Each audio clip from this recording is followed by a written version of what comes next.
Hi there, I'm Eric Wordweaver Sjerven, Goldie of the Ridgar folk here in East Texas. I'd like to welcome you to the Raven's Call. This is a show where I ramble on about different heathen-related subjects, just kind of whatever strikes my fancy, sets my mind on fire at the time. And a big UPG warning at the top of this episode, like I do all of my episodes. This is very much just my take on the world, and I'm not a historical heathen.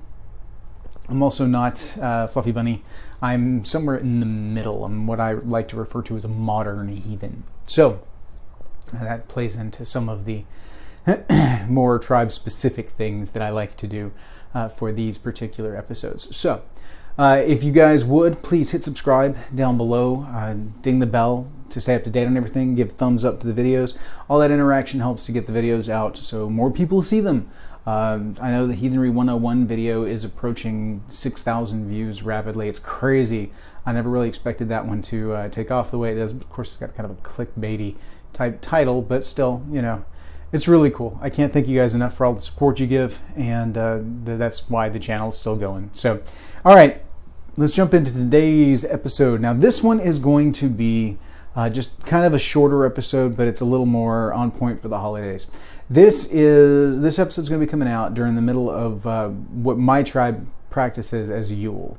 Now, Yule, you know, last year I did the big like hour-long spectacle on Yule and did multiple parts and built up this big, huge Yule special.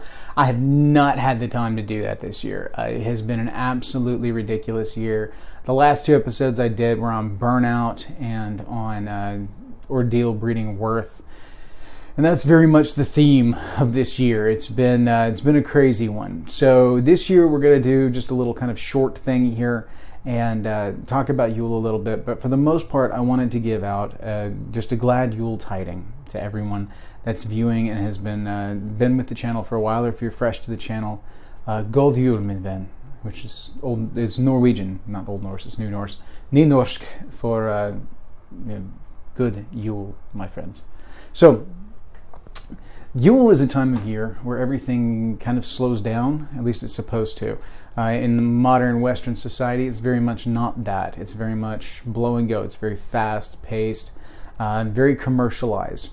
And it's really easy to get lost in the commercialization of the holidays. And there's mixed approaches when it comes to Yule every year, because I know a lot of heathens that still have some baggage from previous religious affiliations or whatever, have an issue with this time of year because it is so Christmas focused. You know, everything's Christmas this and Christmas that. So I see the slew of obligatory memes going around where they point out all of the different things in the Christmas traditions that are actually Yule traditions or are Saturnalia or whatever. They come from different religious backgrounds, different cultural backgrounds, and have been kind of amalgamated into that which we know as the holiday season now, especially, you know, over here in the States. I can't speak a whole lot for overseas.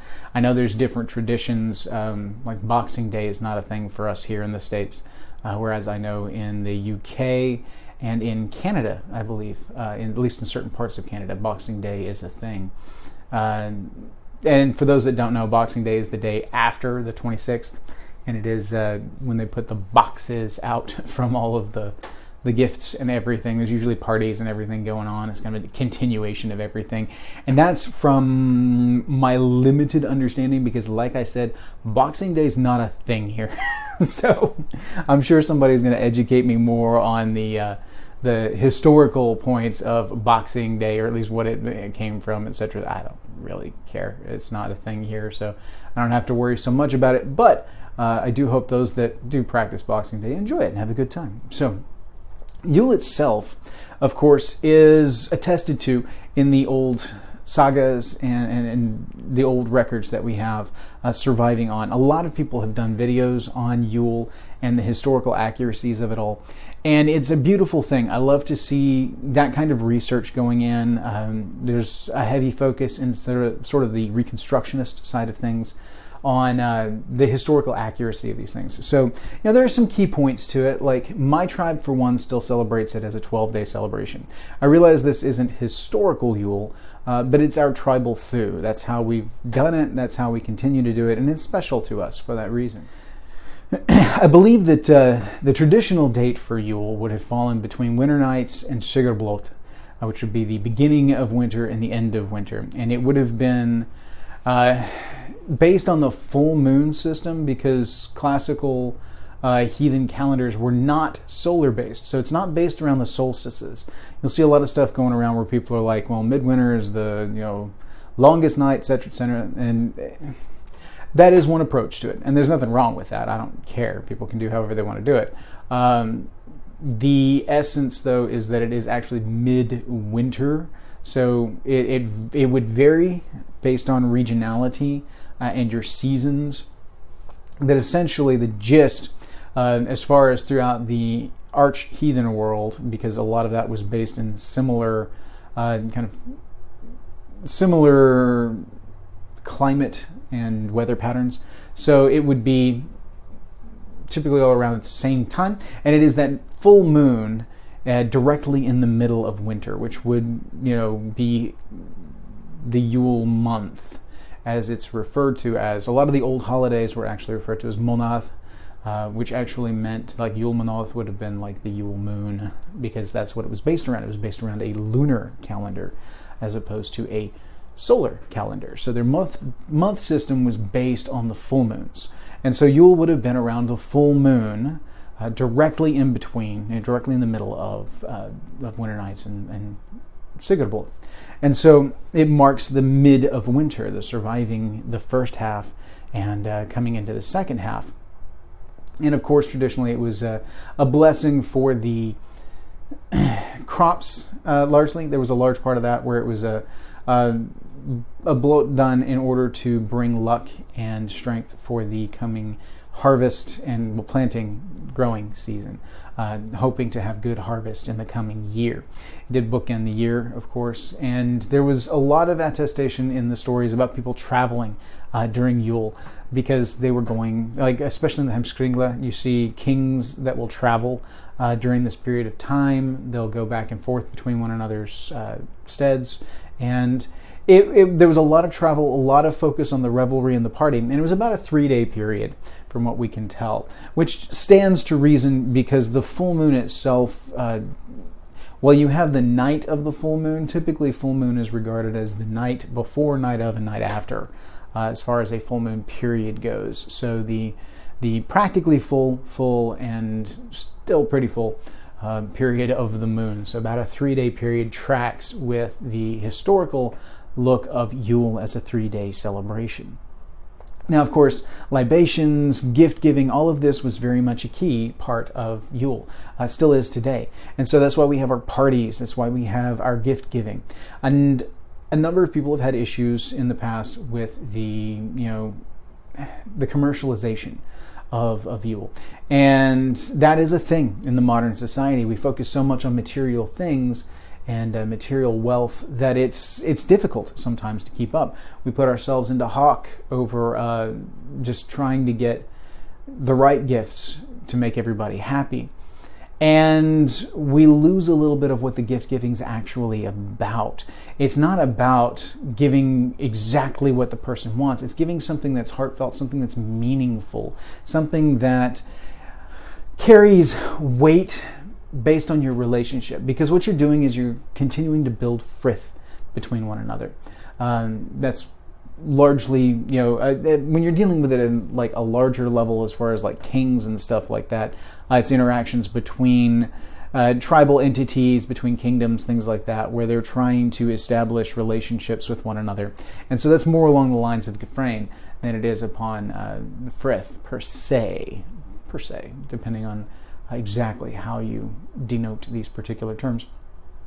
So in the modern day, gift giving is meant to do the same thing. We give gifts to those people that we love, those people that we cherish, those people that mean something to us. And the gift giving helps to build that sense of frith.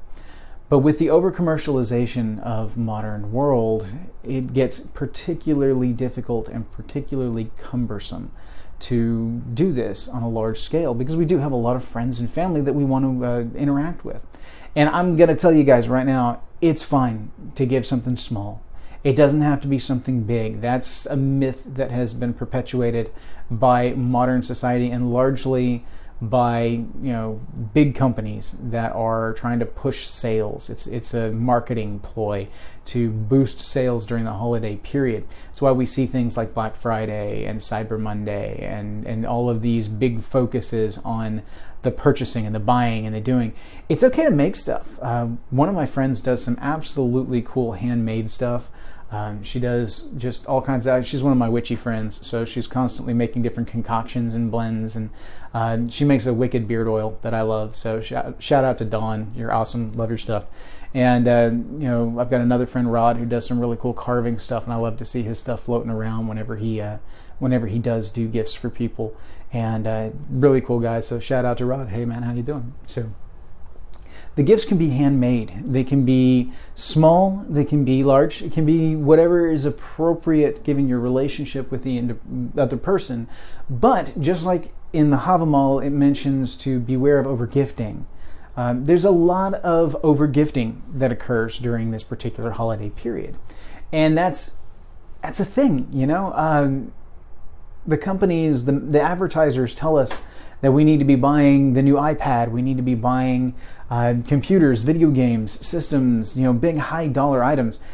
And that's fine if it's within your financial capabilities to do that. That's not a problem. I'm not going to judge on what gift you decide to give. But if that's not within your financial capabilities, then don't overgift. It's okay to do a little wood carving or a little wood burning or a little leather work or some crochet or some needlepoint. Whatever it is you're good at, that's a perfectly acceptable gift, and that's something you can work on throughout the year and present to people. Now, it's also okay to go out and buy gifts, because the gifts that you buy with your money are purchased with your own hard work. It's erroneous to try and negate the importance of these gifts because they are purchased, because that money was earned with blood, sweat, and tears, or at least with long hours or grueling work or boring work. Every dollar you spend, if you're in retail, represents a certain number of people that you had to deal with in the retail rush. If you're a blue collar worker, then it's the blood, sweat, and mud that went into making that buck. If you're a white collar worker, it's every little bit of stress, every weight, every decision that you've had to make that have had companies on the line, people's jobs on the line. All of that is manifested in your monetary gains. So that money is not just representative of a token economy. It is representative of the work that went into attaining that money. So it's okay to give. It's okay to gift. Matter of fact, I very much encourage it. Do give when you can. Give to the people that matter the most to you. Exchange gifts and pay attention to the reciprocity of things, so that when you give, you do not overgive based on your own capabilities or upon the capabilities of the individual to whom you are gifting. Because it is very much possible to give too large a gift and the person can't feel good with themselves about the reciprocity if the gift they can give in return is of significantly less value or significantly smaller in nature. You don't want to be some big heavy roller and give somebody this expensive electronic item or car or whatever, and then they can't do anything in return because they're not on the same socioeconomic strata, so they're left with making like handmade soaps or something like that to give in return. Those two items can be of equal value if they are of equal value to the person who is creating and giving, and are accepted with the understanding of what they mean to the person that is giving, and the gift receiver keeps that in mind. Because it's important to pay attention to the fact that not everybody can afford to do something big and bad. You can't always afford to give, some big, Viking axe or sword or something like that, something really cool. Plus, there's a lot of push to do like heathen-related gifts because it's Yule. So you want to give like Viking-related items or heathenry-related items, and that's cool if you can. I love seeing those kind of things. It's neat to see what people come up with. It's really cool to see what people make, but it's not necessary. It can be something that is meaningful to the person that you're giving it to, or meaningful to the person giving the item. And so the nature of the gift is important. And we've gone through all of this before, talking about the gift-giving cycle, reciprocity, all of that, talking in terms of the Havamal, food, traditions. There's just a big focus on it during the holidays. And so this is something that we all need to keep in mind. Don't go into Hawk just because you feel obligated to put stuff out there. Do within your means. Don't strap yourself so thin that you're going to have a hard time in the coming months or in the coming year, because that does not build on the luck of your tribe. You overspend the luck of your tribe, and you have to then spend the year catching back up. There's a correlation between financial well-being and luck in the action of intent and good deeds, etc., etc., etc. It's not a 1-to-1 ratio. You can have great luck and no money, but someone with a lot of money probably does have pretty strong luck, or at least has inherited good, strong luck from the family. Now, what they've done with it, that's entirely their story. So keep that in mind as we go through the holidays, that it's okay to give within your means. That's not a bad thing. All right, that's a good thing. It's better to have a small token showing your affection for this individual than to overspend and then there be maybe some resentment or hard times that come as a result of that. I guarantee you the person receiving the gift would much rather have something small and have you still be financially soluble on the other side, as opposed to financially solvent on the other side, as opposed to overspending and then putting yourself in a bad spot. They're not going to want that because that's not what it's about. It's the gift is a method of expressing intent, emotion, and a message. It builds on frith and helps to tighten those bonds between individuals. So keep all of that in mind and give gifts according to what you can and what's appropriate. So in addition to that, we're going to talk a little bit about some of the different Yule traditions that I like to see float around. One of the things that I really like is there's this vigil, an old tradition of the vigil, wherein we would do an all-night sit-up and monitor the Yule log, the fire in the hearth of the home, to keep the fire lit all night and to welcome the dawn and to celebrate the coming of the warmer months, the coming of the rise out of winter, out of the dark times and into the light, like Balder coming back from Ragnarok and standing tall on the other side. The sun returns from the dark times. So I love that kind of thing. I love to see those kind of traditions.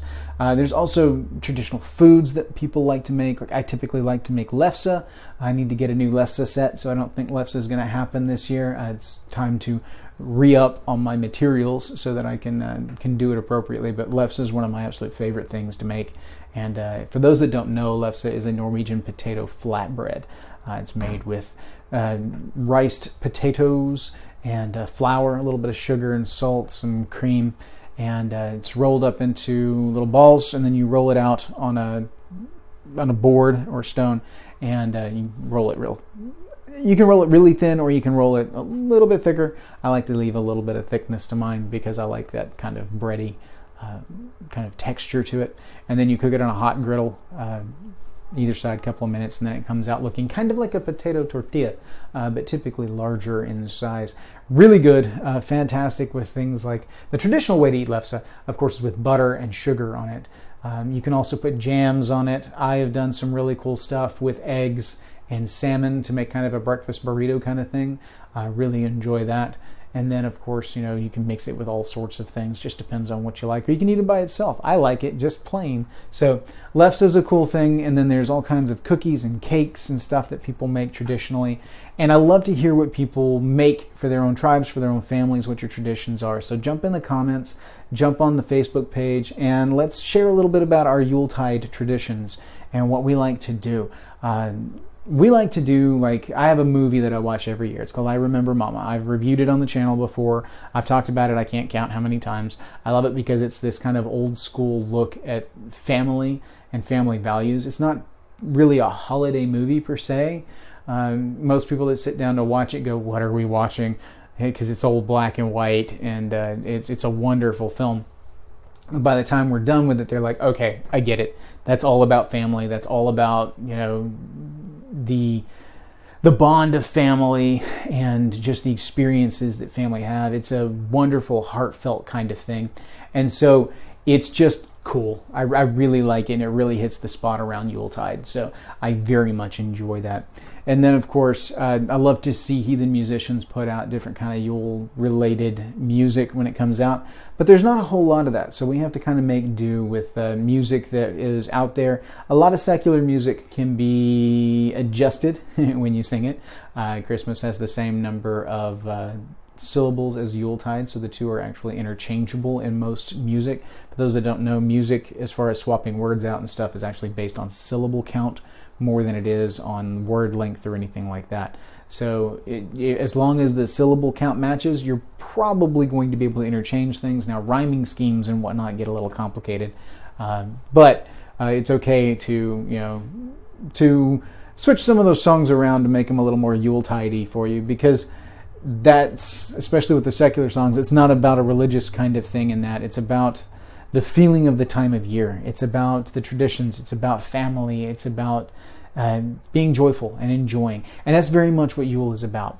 Yule is a time where we step aside from the more mundane part of things and we focus on family. We turn inward and we focus on tribe, clan, and we enjoy one another's company.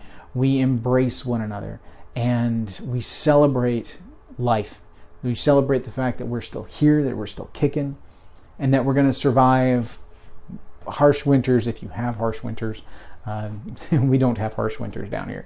We're in Texas. It's currently, I think, almost 56, 58, something like that outside, so it's not particularly cold here at the moment.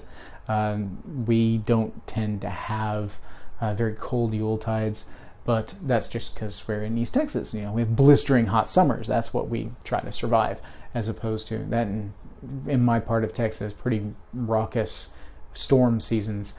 That's actually our bigger problem, is surviving tornado seasons, which come in the spring and the fall. So, but we celebrate these things. We celebrate the closeout of a year, and we celebrate the joining of a new year. Now, like I said before, the traditional way, as far as historical heathenry goes, is to do the 3-day celebration around the full moon. We do ours differently, and that's because it's our tribe and our practices. We still do the 12 days of Yule, and we do our Mother's Night on the 19th, putting the first day of Yule on the 20th, and that puts 12th night on the New Year's Eve, and so it kind of bookends the year for us and includes all those dates that are pertinent to our family that are not heathen. And so it all kind of rolls in. Like my family's celebrations on the 25th are just another day of Yule for me. So, you know, it's perfectly fine for us to decide to do our gift giving then, because it's not tied to anything else for me. It's just another day of Yule, and every day of Yule is worth celebrating. So with that, I'm going to kind of draw this one to a close a little early today, guys, because this one should come out on the 25th. So at this point in time, I am probably, well, it comes out like 4 o'clock in the morning, so I am probably still trying to put gifts into packages and get ready to go over to my parents' place to celebrate with them. But we will have already done our Mother's Night. We will be deep into Yule. So from my tribe to your hearth, from Ridgar to all of you, glad Yule. May your hearth fires burn bright. May your ancestors smile on you. May your halls echo with the joy and laughter of those you hold most dear. May your stockings be full, and your stomachs also. May your glasses never empty, and may you have a wonderful time. Hail to you all, and thank you. Gaudium Eden.